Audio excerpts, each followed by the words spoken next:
வணக்கம் மக்களே. ஸோ இன்னைக்கு டேவோட அன்அஃபிஷியல் ஓட்டிங் அனலைசிஸ் பார்க்கலாம். ஸோ இன்னைக்கு டே பொறுத்தவரைக்கும் கிட்டத்தட்ட 8,41,052 வாக்குகள் விழுந்திருக்கு. ஸோ கிட்டத்தட்ட பார்த்தீங்கன்னா முதல் இடத்துல விசித்ரா ஆணி அடித்தால் போல் அதே இடத்துல ஸ்ட்ராங்காக ஹோல்டு பண்ணிட்டு இருக்காங்க.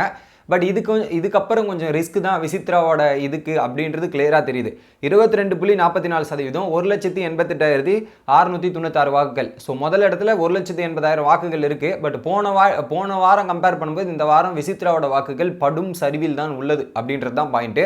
ரெண்டாவது ஓகேங்களா, கிட்டத்தட்ட விசித்ராவோட கேம் பிளே இப்போ நேற்று அந்த கயிறு கட்டினதுக்கு அப்புறம் சில இன்ட்ரெஸ்டிங்கான விஷயங்கள், சில விஷயங்கள் வேணுதுக்கிட்டே பண்ணுற மாதிரி பல விஷயங்கள் பண்ணிட்டு இருக்காங்க. இதெல்லாம் ஒரு பக்கம் இருக்கு. பட் நேற்று பண்ண அவங்க இன்னைக்கு எபிசோடில் டெலிகாஸ்ட் ஆகிற விஷயம் வந்து அவங்களுக்கு பாசிட்டிவாக போகுமா நெகட்டிவ் போகுமான்னு தெரியல. அர்ச்சனாவை பற்றி அவங்க சொன்ன விஷயங்கள்லாம் அது எனக்கு தெரியல. பட் கொஞ்சம் விசித்ராக்கும் பேக் ஃபயர் ஆகுகிறது. அவங்களோட நடவடிக்கை சில பேருக்கு பிடிக்காம போகிறது அப்படின்றது தான் உண்மை. ஸோ இதுக்கு முன்னாடி பார்த்த விசித்ரா வேற, இந்த வாரம் நம்ம பார்க்குற ஒரு சில விசித்ரா வந்து ஒரு சில விஷயங்களில் முகம் சுழிக்கத்தான் வைக்கிறது அப்படின்றத என்னோட கருத்து மக்களே. ரெண்டாவது இடத்துல தினேஷ் 21.47%, 1,80,585 வாக்குகள், கிட்டத்தட்ட 8,000 வாக்குகள். ஸோ நேற்று கிட்டத்தட்ட ஒரு 12,000 13,000 வாக்குகள் டிஃபரன்ஸில் இருந்த தினேஷ் அப்படியே பாதி குறைச்சிருக்காரு. 8,000 வாக்குகள் குறைஞ்சி ரெண்டாவது பொசிஷனில் ஸ்ட்ராங்காக வந்துட்டு இருக்காரு.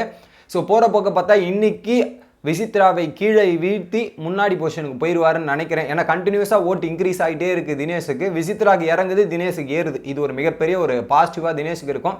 அவரும் டாஸ்கில் எதனா பண்ணணுன்ற மாதிரி பல விஷயங்கள் இன்ட்ரெஸ்டிங்காக பண்ணியிருக்காரு. இதெல்லாம் பண்ணணுன்றது பண்ணியிருக்காரு. சில விஷயங்கள் பேக் ஃபயராக இருக்குது, சில விஷயங்கள் சாதகமாக இருக்குது. இன்றைக்கும் அந்த மாதிரி பல விஷயங்கள்லாம் நடந்திருக்கு. பட் இன்றைக்கி எபிசோட் ஏர் ஆனதுக்கப்புறம் அவருக்கு ஓட்டு வங்கி இன்னும் இன்க்ரீஸ் ஆகும்னு நினைக்கிறேன். அனன்யா 13.12, 1,10,000 வாக்குகள். ஸோ கிட்டத்தட்ட பார்த்தீங்கன்னா அனன்யாவுக்கும் தினேஷுக்கும் 70,000 வாக்குகள் இன்க்ரீஸ், 70,000 வாக்குகள் டிஃப்ரென்ஸில் இருக்குது. பட் என்னென்னா அனன்யா வந்து வீட்டுக்குள்ளே என்ன பண்ணாங்கன்னே எனக்கு தெரியல. ஓப்பனாக சொல்லணும்னா என்ன ஒரு டாஸ்க் வந்து அந்த டாஸ்க்கும் ஜெயிக்கலை. அதுக்கப்புறம் அந்த ராஜாங்கத்தில் ஏதோ ஒரு சில விஷயங்கள் பண்ணாங்க. ஒரு கர்ப்பிணி பெண்ணாக என்ன பண்ணணுமோ அதை பண்ணாங்க. அதை தவிர்த்து பெருசாக இந்த வைல்ட் கார்டாக வந்து ஒரு பயங்கரமான பர்ஃபார்மன்ஸ் கொடுத்துருக்காங்களே. வெளியே இருக்க இன்ட்டை வச்சு வேறு லெவல் சம்பவம் செஞ்சுருக்கலாம். அந்த இன்ட்டுலாம் ஒரு நாள் தான் பயன்படுது, ஒரு நாளில் ஒரு 10 நிமிஷம் பயன்படுது. அதுக்கப்புறம் ஒன்றுமே இல்லை அப்படின்றது தான். ஸோ எதனா அவங்க அவுட்கம் பண்ணி ரிட்டன் வந்தால் தான் நல்லாயிருக்கும். அடுத்து மணிச்சந்திரா 11.08%, 93,226 வாக்குகள். So Manichandra day by day graph கொஞ்சமாக இன்க்ரீஸ் ஆகிருக்காரு. அந்த ரவீனா என்ற போர்ஷனில் மட்டும் அடி வாங்காமல் இருந்தால் அவருடைய கேம் பிளேவும் சுவாரஸ்யமாக இருக்கும் இப்போதைக்கு. ஏன்னா அவர் வந்து வாய்ஸ் அவுட் பண்ணுறாரு, பல விஷயம் டாஸ்க்லாம் நல்லா பண்ணுறாரு, இதெல்லாம் பண்ணுறாரு. வாய்ஸ் அவுட் தான் ஒரு பிரச்சனையாக இருக்குது. ஸோ டிசிஷன் மேக்கிங்கில் ஒரு ப்ராப்ளம் இருக்குது. நேற்று ஓட்டு போடணுமா வேணாமா, 50% டிசிஷன், யாரை பார்த்து என்ன எடுக்கலாம், இந்த மாதிரி ஒரு சொல்யூஷன்லாம் இருக்குல்ல, அந்த இடத்துல அவர் வாய்ஸ் அவுட் பண்ணி பேசினா நல்லாயிருக்கும் அப்படின்றது தான்.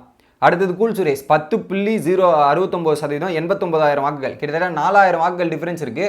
கூல் சுரேஷ் இந்த வீட்டில் எது பார்க்குறாரோ இல்லையோ, பதனி வேலை பார்க்குறாரு. ஒரு சில எங்கே கொளுத்தி பண்ணுவோம் லைட்டாக ஃபயரை போட்டு அப்படியே போயிடுறாரு. அதை அப்படியே வெடித்து பெரிய பூதாகரமாக ஆகிற அளவுக்கு ஒரு இதுவாக இருக்கார். அந்த சின்ன ஃபயராக இருந்த வேலையை பார்த்துடுறார் அப்படின்றது தான் கருத்து. அடுத்து பூர்ணிமா 9.18%, 77,250 வாக்குகள், கிட்டத்தட்ட 12,000 வாக்குகள் கூல் சுரேஷுக்கும் பூர்ணிமாக்கும். பூர்ணிமா பொறுத்தவரை இந்த வாரம் நம்ம சைலண்ட் மோடில் இருப்போம். இந்த வாரம் வரையும் கிராஸ் ஆகிறது தான் நம்மளுடைய பூர்ணிமாவோட இலக்கு. என்னென்னா ஃபேமிலி வீக் வரையும் நம்ம இது வீட்டில் இருக்கணும். ஃபேமிலி வீக் அந்த ஃப்ரீ டாஸ்க்கு நம்ம அட்டன் பண்ணியே ஆகணும். அதுக்கான என்ன முயற்சி பண்ணணுமோ அதுக்காக தான் பண்ணுறாங்க. அதனால தான் ஒரு சில இடத்துல மாயாவே இது பண்ணாலும் மாயாவுக்கு எதிர்த்து நின்று நிக்சனுக்கு ஆதரவாக ஒரு சில விஷயங்கள்லாம் பண்ணுறாங்க. ஸோ அதனால் நம்ம சைடு ஒரு இது பாதிக்க வேணாம், நெகட்டிவ் நம்ம காட்ட வேணாம், இந்த வாட்டி நம்ம பாசிட்டிவாகவே போகலாம் அப்படின்ற மாதிரி அவங்க ட்ராவல் பண்ணுறது இந்த வாரம். விக்ரம் 7.8%, 65,597 வாக்குகள். விக்ரமுக்கு வாக்கு ஒரு பக்கம் இன்க்ரீஸ் ஆகிட்டு இருக்குது. டே பை டே கொஞ்சம் இன்க்ரீஸ் ஆகிருக்கு. நேற்று அர்ச்சனாக்கு எதிராக ஒரு சில பாயிண்ட்லாம் எடுத்து வச்சாரு. வாய்ஸ் அவுட்லாம் பண்ணுறாரு. ஆனால் அவர் வாய்ஸ் அவுட் பண்ணுறது மட்டும் அர்ச்சனாவை மட்டும் தான் இருக்காரே தவிர மற்ற ஹவுஸ் மேட்ச் கிட்ட வாயை திறந்து பேசுகிறான்னா பேச மாட்டேங்கிறார். இதெல்லாம் பண்ணிக்கிறார். மற்ற எல்லா ஹவுஸ் மேட்ச்சுக்கிட்டையும் அர்ச்சனா கிட்ட பேசுகிற மாதிரி பேசியிருந்தாருன்னா இன்னத்துக்கு அவர் வேறு லெவலாக வேறு பொசிஷனில் இருந்திருக்கலாம். பட் என்ன பண்ணுறது, எல்லாம் அர்ச்சனா மூலியமாக தான் வரணுன்றது இருக்குது. அப்படி இருந்தால் ஒன்றும் மாற்ற முடியாது இல்லையா. அடுத்து ஜோவிகா 4.21%, 35,432 வாக்குகள். ஸோ ஜோவிகாக்கும் விக்ரமுக்குமே 30,000 வாக்குகள் ஒரு பக்கம் இருக்குது. ஜோவிகா பெருசாக இந்த வாரம் என்ன பண்ணாங்கன்னா ஒரே ஒரு டாஸ்க் விளையாடி இருக்காங்க. அதை தவிர்த்து டெய்லியும் ஒரு 4 பொசிஷனில் தூங்கியிருப்பாங்க. அதெல்லாம் எபிசோட்லேயும் டெலிகாஸ்ட் ஆகிருக்கு, லைவ்லேயும் டெலிகாஸ்ட் ஆகிருக்கு. அதை தவிர்த்து அவங்க எதுவுமே பண்ணலை. ஒரு இன்வால்மெண்ட் ஆகி ஒரு கருத்து சொல்லணும், ஒரு சண்டை வரும்போது தடுக்கணும், அங்கே பேசணும், இந்த மாதிரி விஷயங்கள் எதுவுமே பண்ணாமல் இருக்காங்க. ஃபர்ஸ்ட் இருந்த ஜோவிகா வேற, இது வேற. ஃபர்ஸ்ட் ஹாஃப் நல்லா இருந்தது, செகண்ட் ஹாஃப் ஃப்ளாப் அப்படின்றது சொல்லிட்டு போயிடலாம். இப்போதைக்கு டேஞ்சர் ஜோனில் இருக்கிறது ஜோவிகா தான். பட் என்ன நடக்குது அப்படின்றத வெயிட் பண்ணி பார்க்கலாம். உங்களோட கருத்து என்ன அப்படின்றத கமெண்ட் பண்ணுங்க. வீடியோ பிடிச்சிருந்தா லைக் பண்ணிட்டு தொடர்ந்து